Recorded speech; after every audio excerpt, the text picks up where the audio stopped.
हरिः कन्ना।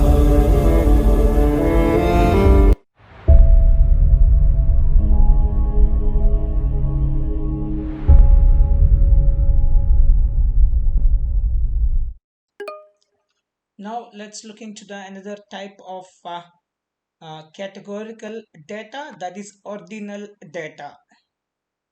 Ordinal data. So let's understand ordinal data in statistics and mathematics.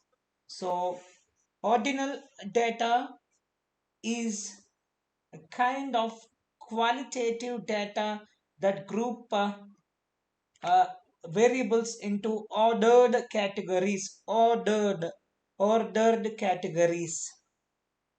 Okay, so ordinal data is nothing but a categorical data that has an explicit ordering. So that's what is our ordinal data. So the categories have a natural order of rank based on some hierarchical scale. So the main differences between the nominal data and ordinal data are, while nominal data is classified without any intrinsic ordering or rank, ordinal data has some predetermined or natural order. Nominal data is qualitative or categorical data, while ordinal data is considered in between qualitative and quantitative data.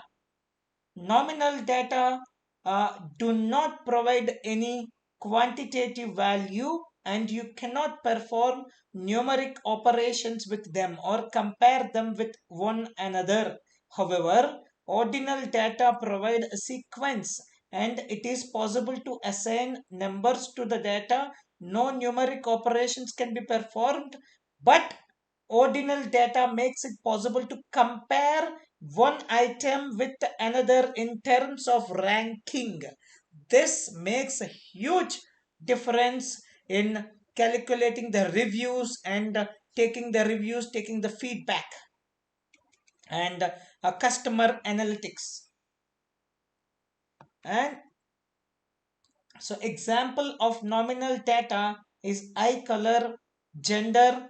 So example of ordinal data is customer feedback, economic status, because they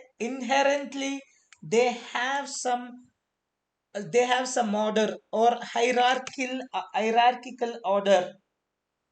So let's take another example. For example, the variable frequency of physical exercise can be categorized into the following: never, rarely, sometimes, often, always. Inherently, all these five categories has an order. So that is the reason we call this data, the data that is collected using these five categories are known as ordinal data, which is subpart of categorical data.